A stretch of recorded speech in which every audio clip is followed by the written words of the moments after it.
आज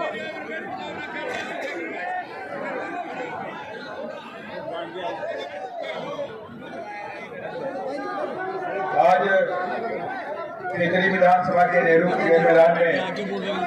सामाजिक क्रांति की महानायिका, मान सम्मान और स्वाभिमान की प्रतीक बहुजन समाज पार्टी की राष्ट्रीय अध्यक्ष, देश के सबसे बड़े सूबे के 4 बार मुख्यमंत्री रहे, पूर्व सांसद आदरणीय बहन जी आज खेतरी प्रत्याशी श्री मनोज खमरिया जी, मंडावा से श्री मोहम्मद सिद्दीकी खान जी, ग्रामीण से श्री रामलाल जयवर जी,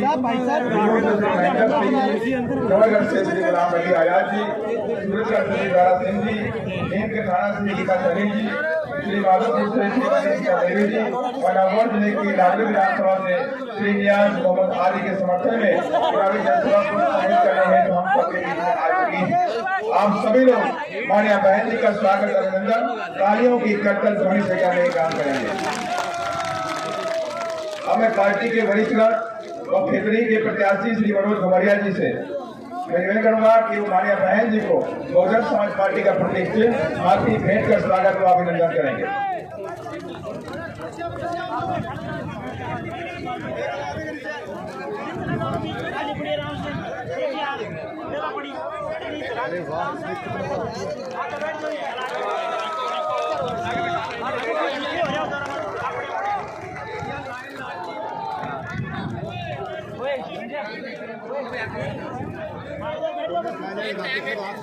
विक्की सब प्लीज यहाँ से थोड़ा सा और ले लो।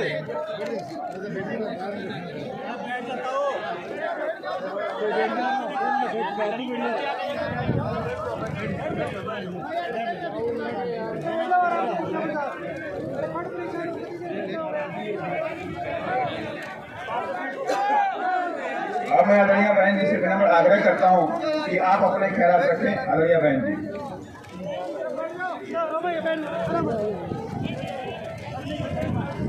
अरे मन बैठे थे आम्हाला दौड़ पड़ा वो सारी व्यवस्था मन तिकडा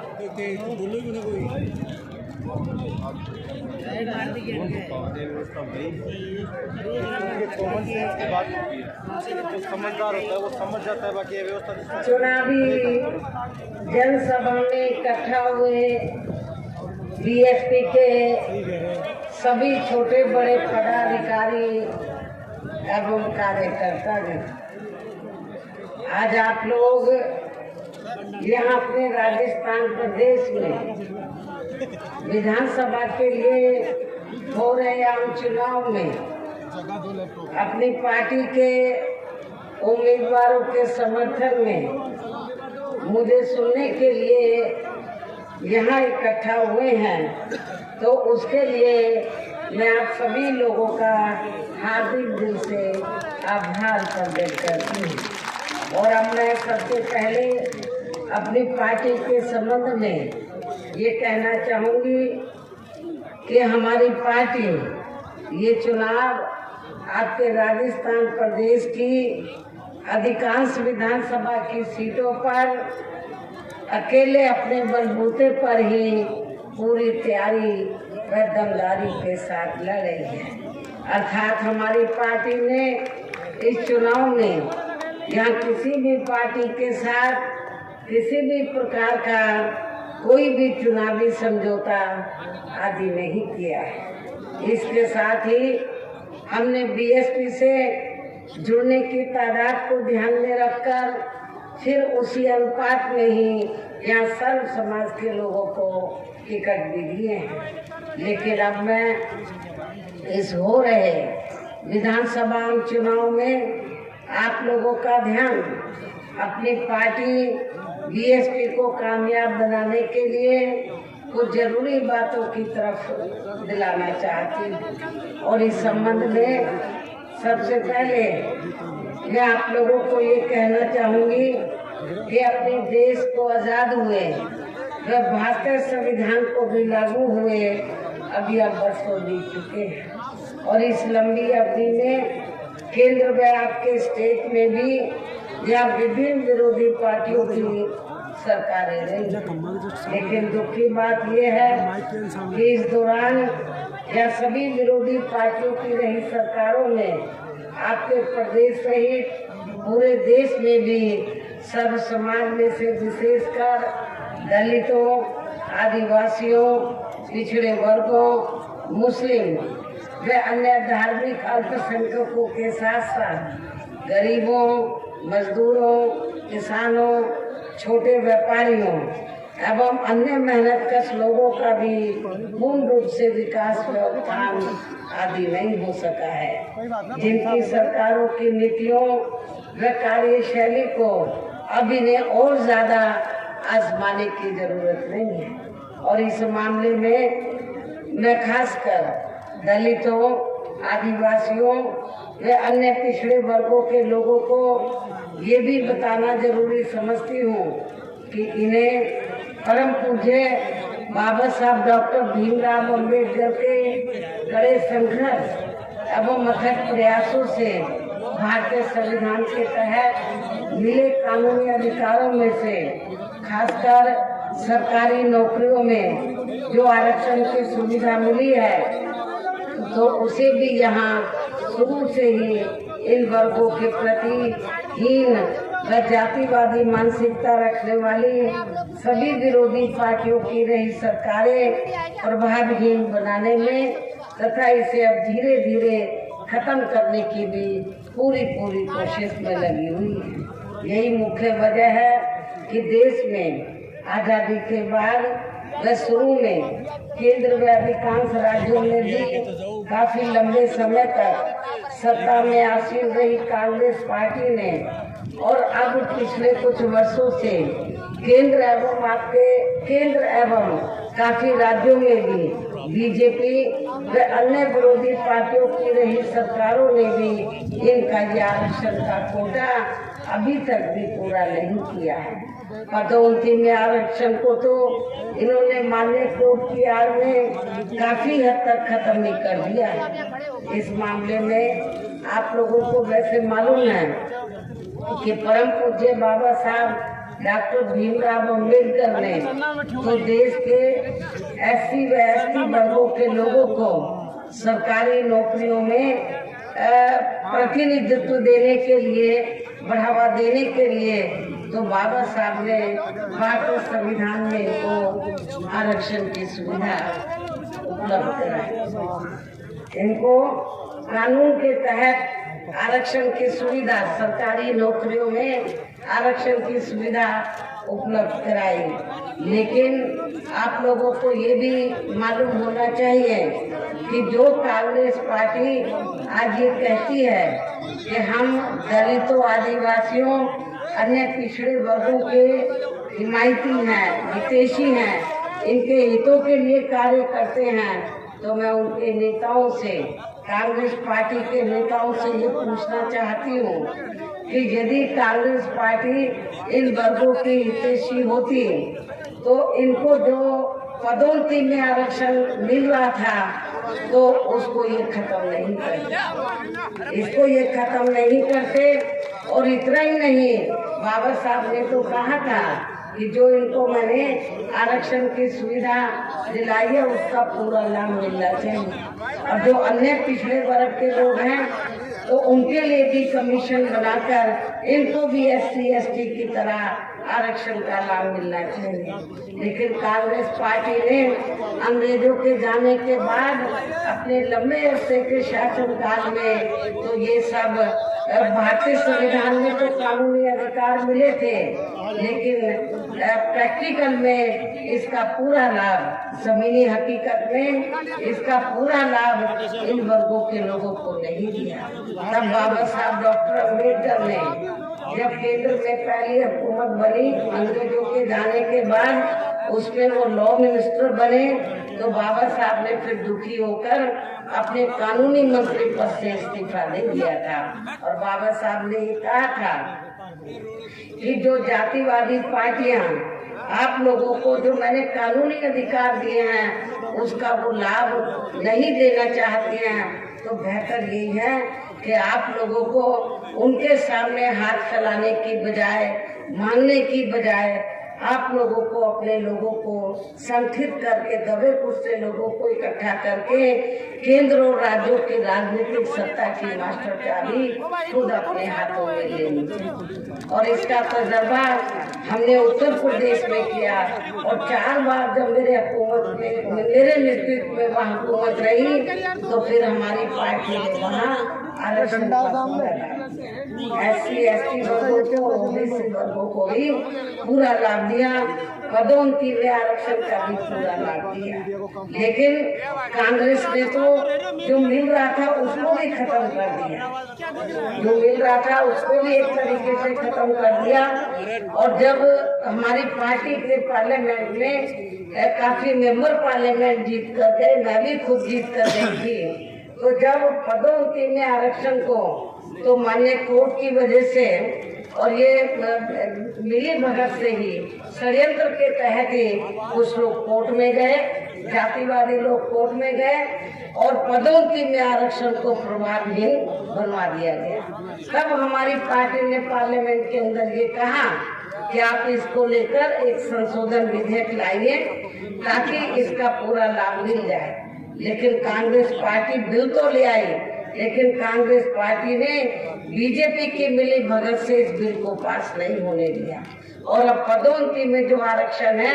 तो SC ST वर्गों के लोगों को ना के बराबर अब मिल रहा है। और इस मामले में लगभग यही खराब स्थिति हमें यहाँ के राजस्थान प्रदेश में भी देखने के लिए मिल रही है। इसके साथ ही अब इन वर्गों के लोगों को प्राइवेट सेक्टर में आरक्षण दिए जाने की व्यवस्था किए बिना ही केंद्र व राज्यों में भी ज्यादातर सरकारी कार्य यहाँ प्राइवेट सेक्टर के जरिए देश के अधिकांश बड़े बड़े पूंजीपतियों व धनासेठों को ही दिए जा रहे हैं, जिसके कारण अब पूरे देश में इन वर्गों के लोगों को आरक्षण का बहुत कम ही लाभ मिल पा रहा है। और इससे पूरे देश में दलितों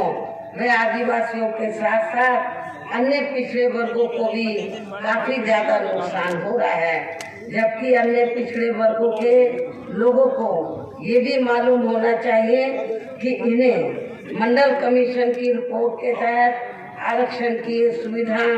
केंद्र में कांग्रेस पार्टी की रही सरकार में नहीं मिली है, बल्कि BSP के कड़े संघर्ष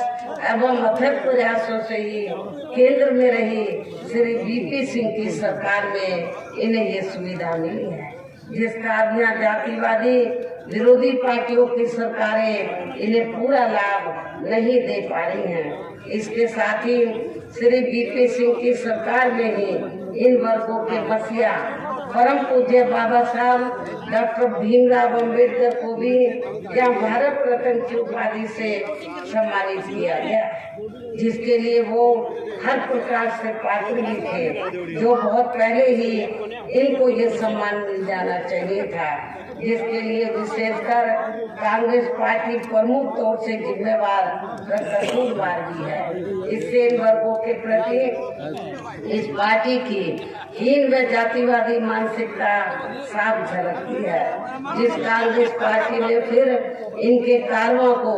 आगे बढ़ाने वाले वे हर मामले में समर्पित व्यक्तित्व मान्यवर श्री कांशीराम जी के देहांत होने पर केंद्र में रही। इसी कांग्रेस पार्टी की सरकार ने इनके आदर सम्मान में एक दिन का भी राष्ट्रीय शोक घोषित नहीं किया था। यहाँ मैं इन वर्गों के मामले में ये भी कहना चाहती हूँ, केंद्र द्वारा अभी हाल ही में देश की लोकसभा राज्य विधानसभाओं में महिलाओं को जो 33% आरक्षण देने की बात कही गई है या व्यवस्था की गई है, तो उसमें SC ST व OBC वर्गों की महिलाओं को अलग से कुछ भी आरक्षण नहीं दिया गया है। इतना ही नहीं, बल्कि इन वर्गों के लोगों को जुर्म जाति से निजात दिलाने के लिए जो भी अनेकों नियम व कानून आदि बने हैं, तो उन पर भी केंद्र व अधिकांश राज्यों की भी सरकारें सही से अमल नहीं कर पा रही हैं, जिससे अब यहाँ खासकर दलितों व आदिवासियों के ऊपर, पिछड़े वर्गों के ऊपर अन्य और वर्गों के ऊपर शोषण करने वाले लोगों का मनोबल और भी ज्यादा बढ़ा है। और ये सब हमें यहाँ आपके राजस्थान प्रदेश में भी और खासकर आपके क्षेत्र में भी काफी कुछ देखने के लिए मिल रहा है। इसी प्रकार हमें पूरे देश में मुस्लिम व अन्य धार्मिक अल्पसंख्यक समाज के लोगों की भी हालत कोई खास अच्छी नजर नहीं आती है, जिसका काफी कुछ खुलासा केंद्र सरकार की सच्चर कमेटी की रिपोर्ट में भी किया गया है। इसके साथ साथ अपर कास्ट समाज में से खासकर गरीब लोगों की भी आर्थिक स्थिति अभी भी पूरे देश में यहाँ काफी ज्यादा खराब व दयनीय हालत में ही बनी हुई है। इसके अलावा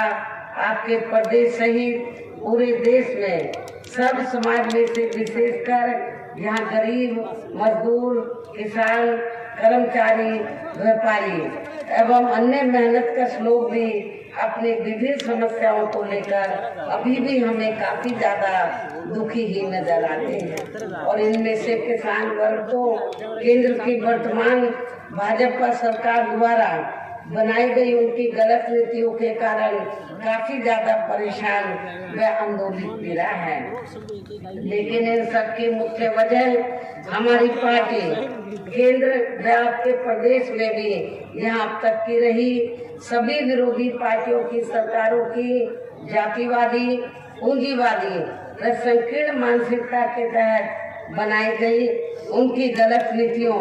एवं गलत कार्य प्रणाली को ही काफी हद तक जिम्मेवार मानकर चलती है। और इस मामले में खासकर इनकी गलत आर्थिक नीतियों की वजह से ही आए दिन यहाँ पूरे देश में गरीबी, बेरोजगारी व महंगाई आदि भी काफी ज्यादा बढ़ रही है। हालांकि इस मामले में शुरू से ही हमारी पार्टी केंद्र व राज्य सरकारों से भी हर स्तर पर ऐसी नीति अपनाने की लगातार ये मांग करती आ रही है कि देश में कुछ गिने चुने पूंजीपतियों व धन्ना सेठों का विकास होने की बजाय बल्कि यहाँ गरीब व आम लोगों का ही विकास होना चाहिए। तभी फिर सही मायने में यहाँ की गरीब आम जनता अपनी गरीबी, बेरोजगारी, महंगाई व अन्य और भी समस्याओं से काफी हद तक निजात पा सकती है। इसके साथ साथ अब अपने देश में भ्रष्टाचार भी हर स्तर पर काफी ज्यादा बढ़ रहा है, जिससे आपका खुद का अपना राजस्थान प्रदेश भी अछूता नहीं रहा है। और इन सब के लिए हमारी पार्टी आजादी के बाद से लेकर अभी तक केंद्र व देश के अधिकांश राज्यों में तथा आपके खुद के अपने राजस्थान प्रदेश में भी ज्यादातर सत्ता यहाँ गलत पार्टियों में से खासकर कांग्रेस, बीजेपी व इनकी सहयोगी पार्टियों के हाथों में ही आने को मानकर चलती है। और इन सभी विरोधी पार्टियों को हमारी पार्टी इसलिए भी जिम्मेवार मानकर चलती है क्योंकि आजादी के बाद से लेकर अभी तक लगभग ये सभी विरोधी पार्टियां केंद्र व देश के अधिकांश राज्यों में भी ज्यादातर यहाँ बड़े बड़े पूंजीपतियों व धन्ना सेठों की ही आर्थिक मदद से सत्ता में आती रही है। और सत्ता में आ जाने के बाद फिर ये पार्टियां अधिकतर मामलों में अपनी आर्थिक एवं अन्य सभी नीतियां यहाँ आम जनता की समस्याओं को दूर करने के हिसाब से तैयार नहीं करती हैं, बल्कि देश के उन बड़े बड़े पूंजीपतियों व धन्ना सेठों को ही फायदा पहुंचाने के हिसाब से अपनी अधिकांश नीतियां तैयार करती हैं, जिनके धन व बल से चुनाव लड़कर ज्यादातर ये पार्टियां केंद्र व आपके राज्य से देश के अन्य राज्यों में भी अभी तक यह सत्ता में आती रही हैं, जिसके कारण ही अब पूरे देश में व आपके खुद के अपने प्रदेश में भी अभी भी हमें यहाँ सर्व समाज के लोग अधिकांश मामलों में अपनी विभिन्न समस्याओं को लेकर काफी ज्यादा दुखी व परेशान ही नजर आते हैं, जबकि पूरे देश में बीएसपी ही अकेली एक ऐसी पार्टी है जो विरोधी पार्टियों की तरह देश के बड़े बड़े पूंजीपतियों व धन्ना सेठों की आर्थिक मदद से नहीं बल्कि अपनी पार्टी के ही आम कार्यकर्ताओं की आर्थिक मदद से चुनाव लड़कर यहाँ केंद्र व राज्य की सत्ता में आना चाहती है, ताकि हमारी पार्टी सत्ता में आने के बाद फिर बिना किसी दबाव के आजाद होकर सब समाज के लोगों की सभी समस्याओं का समाधान करके उन्हें हर मामले में व हर स्तर पर यहाँ खुशहाल बना सके। और इसी आधार पर चलकर ही आबादी के हिसाब से देश के सबसे बड़े प्रदेश उत्तर प्रदेश में 4 बार हमारी पार्टी ने अपने नेतृत्व में वहाँ सरकार भी बनाई है और हमने अपनी सभी 4 बड़ी सरकारों में अपनी पार्टी की विचारधारा एवं सिद्धांतों के तहत चलकर वैसे तो वहाँ सर्व समाज के हितों का पूरा ध्यान रखा है, लेकिन सभी मामलों में प्राथमिकता पहले हमने वहाँ सर्व समाज में से विशेषकर उन दलितों, कमजोरों, उपेक्षितों तथा गरीब एवं असहाय लोगों को ही दिया है, जिनकी वहाँ हर मामले में व हर स्तर पर सभी विरोधी पार्टियों की रही सरकारों में उनकी हीन, जातिवादी, संकीर्ण व पूंजीवादी सोच होने के कारण काफी ज्यादा उपेक्षा की गई है। इसके साथ साथ हमने उत्तर सरकारी एवं गैर सरकारी क्षेत्रों में स्थायी रोजगार भी उपलब्ध कराए हैं। साथ ही हमने वहाँ गरीब भूमिहीन लोगों को खेती करने के लिए उन्हें फ्री सरकारी जमीन भी दी है, जिससे वहाँ लाखों गरीब लोगों को फायदा पहुँचा है। गरीब आवासहीनों को सरकारी खर्चे से पक्के मकान भी बना कर दिए हैं। ऐसे जनहित के अनेकों फैसले लिए हैं। इसके अलावा हमारी पार्टी के रही सरकार ने वहाँ विभिन्न क्षेत्रों में लगे लोगों के साथ साथ छात्रों, युवाओं, महिलाओं व बुजुर्गों आदि के हितों में भी अनेकों महत्वपूर्ण व ऐतिहासिक कार्य किए हैं, जिनसे उन्हें काफी ज्यादा लाभ पहुँचा है। साथ ही हमने उत्तर प्रदेश में सर्व समाज के लोगों के ऊपर किसी भी प्रकार की कोई जुर्म, जाति आदि भी नहीं होने दिए है। इतना ही नहीं बल्कि हमारी पार्टी की रही सरकार ने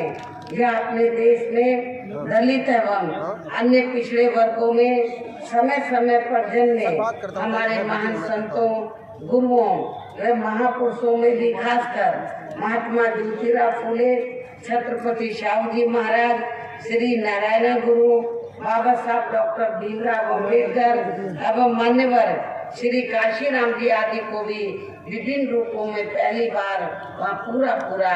आदर सम्मान दिया है, जिन्हें विरोधी पार्टियों के लोग अभी तक भी आसानी से बचा नहीं पा रहे हैं। इस प्रकार से उत्तर प्रदेश में हमारी पार्टी ने अपने सभी 4 रहे शासन काल के दौरान वहाँ हर मामले में व हर स्तर पर सर्व समाज के लोगों को काफी बेहतरीन सरकार दी है। और यदि आप लोग भी यहाँ अपने राजस्थान प्रदेश में आम जनहित के व खासकर कमजोर एवं उपेक्षित वर्गों के हितों में ऐसे ही कार्य करना चाहते हैं, साथ ही आपके प्रदेश की जनहित से जुड़ी जो भी स्थानीय समस्याएं हैं तो उन्हें भी दूर करना चाहते हैं, तो फिर आप लोगों को भी उत्तर प्रदेश की तरह ही अपने राजस्थान प्रदेश में भी अपनी पार्टी को हर मामले में मजबूत बना के यहाँ अपनी खुद की सर्वजन हिताय व सर्वजन सुखाय की नीतियों पर आधारित सरकार बनानी होगी, जिसके लिए अब आप लोगों को यहाँ अपने राजस्थान प्रदेश में विधानसभा के लिए हो रहे आम चुनाव में अपनी पार्टी का बेहतर रिजल्ट लाना होगा। और इसके लिए अब आप लोगों को वोट पड़ने तक यहाँ की सत्ताधारी कांग्रेस पार्टी व अन्य सभी विरोधी पार्टियों के साम दाम दंड भेद आदि अनेकों हथकंडों से भी जरूर सावधान रहना है। और इस मामले में खासकर कांग्रेस व अन्य विरोधी पार्टियां सोशल मीडिया आदि के जरिए मेरी आवाज में व हमारी पार्टी के अन्य नेताओं की भी आवाज में काट छाट करके तथा उनकी फर्जी वीडियो आदि बना के वे उन्हें जारी करके अपने पक्ष में हवा बनाने का जो घिनौना प्रयास करती हैं, और तो उनसे भी अपनी पार्टी के लोगों को कतई भी गुमराह नहीं होना है, बल्कि इससे उनकी हताशा व हार होनी हमें निश्चित ही नजर आती है। इतना ही नहीं बल्कि आप लोगों को विरोधी पार्टियों के जारी किए गए उनके हवाई व प्रलोभन भरे चुनावी घोषणा पत्रों आदि के बहकावे में तो कतई भी नहीं आना है, जिन्हें ये पार्टियां सत्ता में आने के बाद अधिकांश अमल में नहीं लाती हैं, जिस पर से अब जनता का काफी हद तक विश्वास ही उठ गया है। इसलिए हमारी पार्टी किसी भी चुनाव में अपना कोई भी चुनावी घोषणा पत्र आदि जारी नहीं करती है। वैसे भी हमारी पार्टी कहने में बहुत कम बल्कि कार्य करके दिखाने में ही ज्यादा विश्वास रखती है। अर्थात हमारी पार्टी जो कहती है तो उसे करके भी दिखाती है, और ये सब हमने उत्तर प्रदेश में बिना घोषणा पत्र जारी किए हुए वहाँ करके भी दिखाया है। और अब मेरा यही कहना है कि आप लोगों को अपने खुद के अपने राजस्थान प्रदेश के भी हित में यहाँ अपनी पार्टी बीएसपी की ही सरकार बनाना बहुत जरूरी है। तभी फिर जहाँ आपके प्रदेश में परम पूज्य बाबा साहब डॉक्टर भीमराव अम्बेडकर एवं मान्यवर श्री कांशीराम जी आदि का भी अधूरा रहा सपना सही साकार हो सकता है, जिन्होंने कदम कदम पर अनेकों कष्ट झेलकर अपनी पूरी जिंदगी या खासकर कमजोर एवं उपेक्षित वर्गों के लोगों को अपने पैरों पर खड़ा करने के लिए समर्पित की है, जिसे भी खास ध्यान में रखकर अब आप लोगों को यहाँ अपने प्रदेश में विधानसभा का चुनाव लड़ रहे अपने उम्मीदवारों को, खासकर आपके क्षेत्र के उम्मीदवारों को अपनी पार्टी का जो चुनाव चिन्ह हाथी है, हाथी चुनाव चिन्ह के सामने वाले बटन को दबाकर उनको जरूर कामयाब बनाना है। और इसके लिए अब आप लोगों को वोट पड़ने वाले दिन अपने सभी कार्य छोड़कर अपने अपने पोलिंग बूथों पर समय से पहुंचकर अपना वोट डालने के लिए जरूर जाना है। और इस मामले में हमारी महिलाएं जो मुझे सुनने के लिए बड़ी तादाद में यहाँ आई हैं, वो भी पीछे नहीं रहेंगी। इसके साथ ही अपनी पार्टी का एक भी वोट पड़ने से ना रह जाए तो उसका आप लोगों को विशेष ध्यान रखना है। इस प्रकार से आप लोगों को अपनी पार्टी को कामयाब बनाने का हर संभव पूरा प्रयास करना है, जिसके लिए यहाँ की स्टेट कमेटी व स्थानीय नेताओं के साथ साथ पार्टी के राज्यसभा सांसद श्री राम जी गौतम व इनके अन्य सभी साथी भी पूरे जी जान से लगे हैं। हालांकि श्री आकाश आनंद ने भी यहाँ चुनाव घोषित होने से पहले आपके प्रदेश को काफी समय दिया है और यहाँ नौजवानों में काफी ऊर्जा पैदा की है। अंत में अब मैं उन्हें यहाँ अपनी पार्टी के उम्मीदवारों को कामयाब बनाने की पुरजोर अपील करते हुए अपनी बात यही समाप्त करती हूँ। जय भीम, जय भारत।